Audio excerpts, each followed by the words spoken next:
Welcome back. It's been flat for the market, but mid caps are under quite a bit of selling pressure. But what about the next trigger for the market? Udayan Mukherjee is now in conversation with Shankar Sharma of First Global. Udayan? Thanks, Anuj. To talk about this global volatility which has stung markets across the board, I have with me Shankar Sharma of First Global. Shankar, good to speak to you after a very long time. What's your reaction to the volatility of the last few weeks? Do you think the bull market is still alive or has something turned?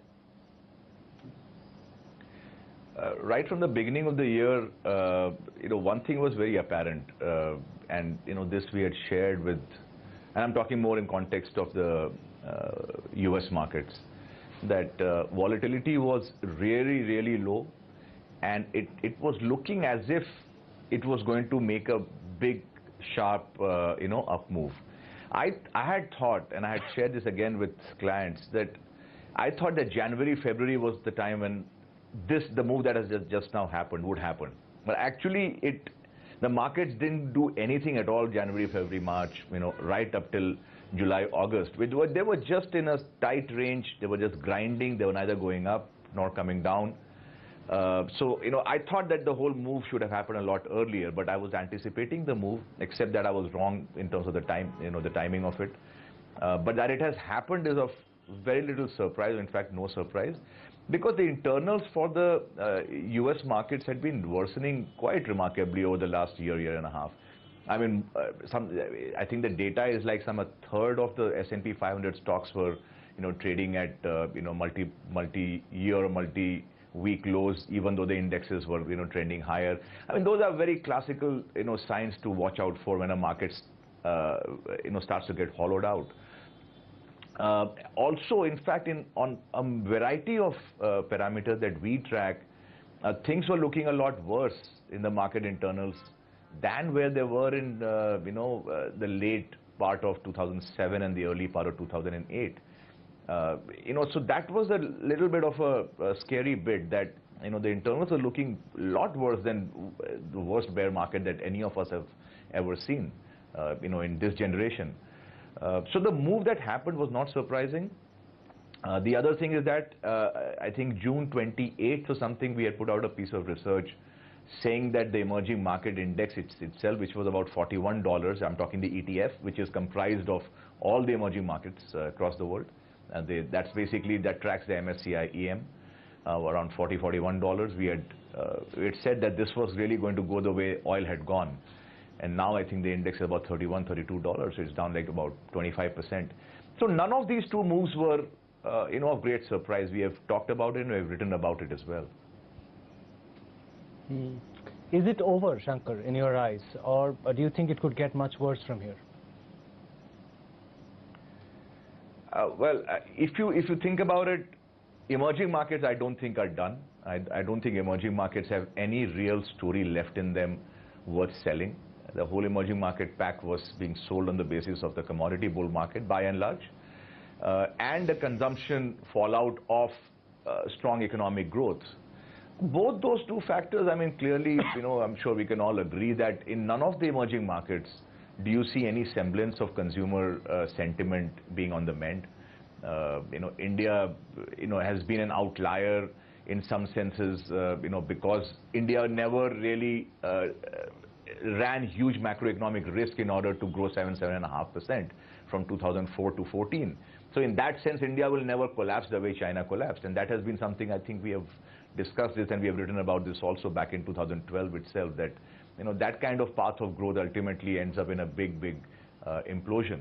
But that said, India is not going anywhere fast in terms of consumer spending, consumer sentiment, etc., etc. China's consumer spending and sentiment again are low. So the emerging market theme, clearly, has run out of steam. I mean, without any doubt. Within that, we can argue India looks better, which I have no disagreement with at all. I think relatively, India is always a safe haven market when there is emerging market turmoil, and this we have seen from 97, 98 onwards. So that is no surprise at all, because we have Infosys and Hindustan Levers of the world, which obviously do okay. They don't fall as much as a bank will fall or a commodity player will fall. But that said, I don't think EMs offer any succor. They are, I think, a story which is more or less yesterday's story. And if you take EMs out of the pack, Europe is still struggling.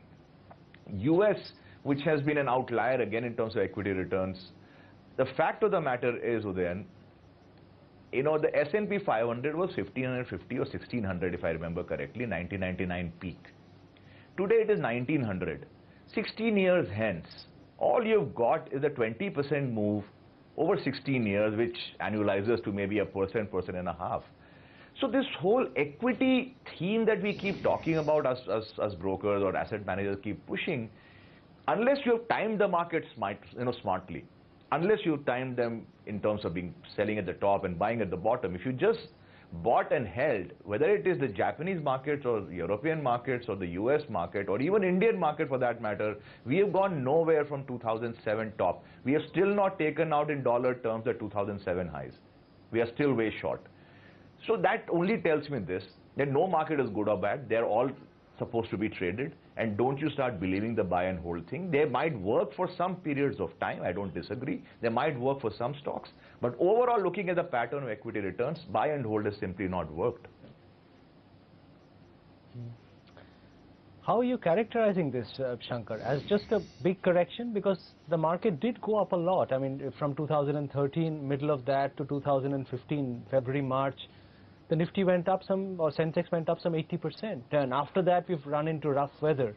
Do you think this is just a cyclical kind of a correction of 6-9 months, or do you think it's something deeper than that, given the global problems that you're speaking about? My view on India has been very simply that there has been a stealth bear market in the large caps for a while now, and there has been a stealth bull market overall because of the very strong outperformance of small and mid cap stocks. And that is historically quite rare to find, that you have had big market corrections in this interim period, but usually mid and small caps indexes and stocks have been very resilient. And if you look at the data itself, I think they are outperforming large caps by a factor of 2, or if not higher. So I have been very clear that that's been the game in town for the last 1 month, 1 year. Large caps were largely being driven by the banks. I don't see banks delivering you any great returns from here on. In fact, in my view, there could be negative surprises more than positive, because the banks have still barely managed, or even not even managed, they are still trying to figure out how they work their way out of the infrastructure mess. And now, even while that is not sorted out, you have a huge mess which is building up, and which is a commodity producers mess. So your steel companies and companies doing that end of the business are going to be the next big NPA problem for banks. I mean, Bhushan Steel was the tip of the iceberg. I think there are many more in the pipeline. Looking at, I don't see how any of these companies are ever going to be able to meet their obligations, given where end product prices are ruling and where end product demand is ruling. So I don't see banks being any place where I would be comfortable putting money in, which leaves you with the old favorites of the FMCGs and the ITs, which are good, but they are not like stellar. So India, large caps, I think it's a flattish market to a down market, but small mid caps, if you've chosen them right, I think you're in a good place. So even after a nearly 15% correction, you're saying that for a medium-term investor, equities may fail to beat fixed income returns from here? In fact, I would want to buy fixed income now, because, and I've said that, in fact, we should be buying fixed income the last 12 months or so, because obviously, whether it happens now or it happens 6 months down the road, I mean, our rates have to trend lower, and I think we are actually way behind the curve already. But be that as it may, that has to happen.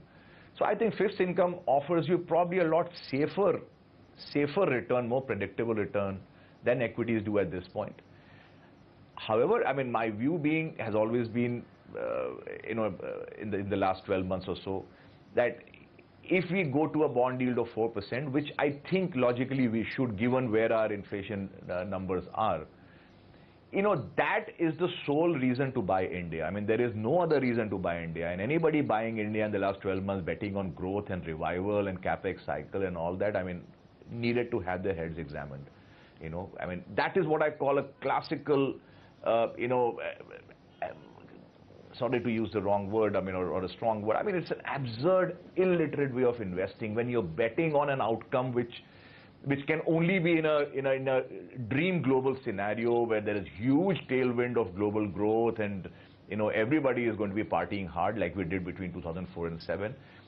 In the absence of any of that, to expect India to completely change trajectory and grow 8 or 10%, is completely absurd. I mean, we are growing 7%, but the data we all know is all, all rubbish.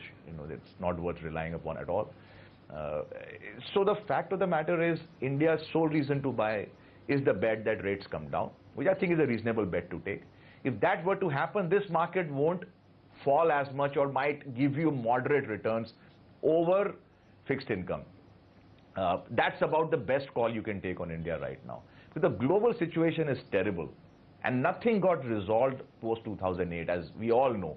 We kind of just papered over the problems, they put Band-Aid over them, but they've all been festering, underneath. They're all coming back to haunt us.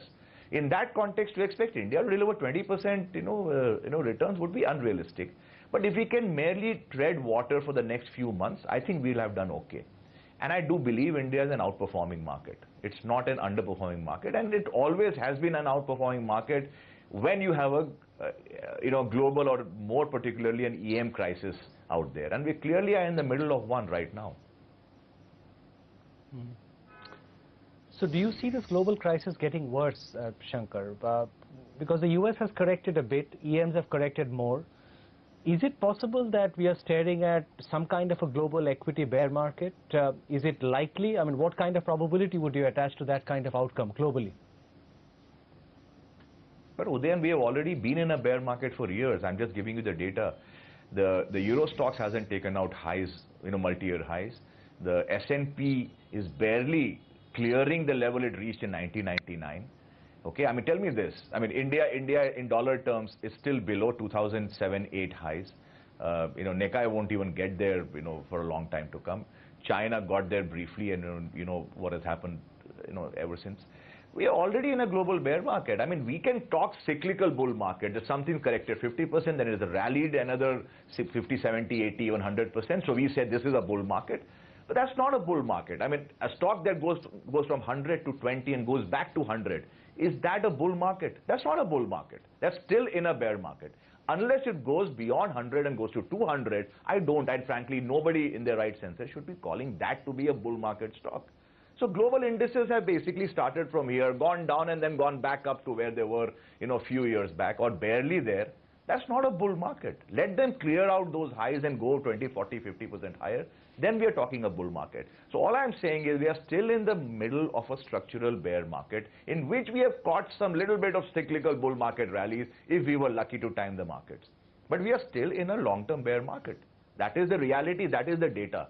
Let anybody argue with me, and I'm willing to argue this. Tell me this, you touched upon that. There is a lot of talk in India that because of our outperformance and that growth is just about to pick up, and it's just a matter of time, maybe in a quarter or so, we'll see growth picking up, we'll see capex spending pick up, and we'll see earnings growth coming back. Do you disagree with that assessment or hope? I broadly disagree with that. To expect that the capex cycle comes back without really any visibility at the end demand. I mean, if you're talking, somebody to put up a steel plant or a cement plant or, to set up huge infrastructure building capabilities, you need to see the end demand happen. Nobody is just going to put up capacities just for the heck of it. And I don't see any revival of demand at that end. There will be some marginal change because of government spends. I mean, that's fine. We all understand that. But is that good enough to drive a large-scale revival in the capex cycle? I totally disagree.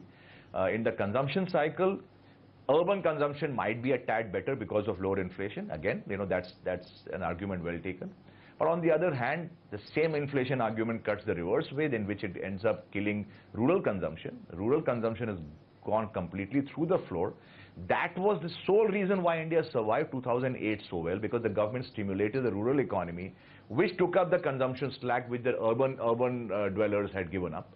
And hence India kind of came out of 2008 relatively unscathed as compared to any other economy in the world.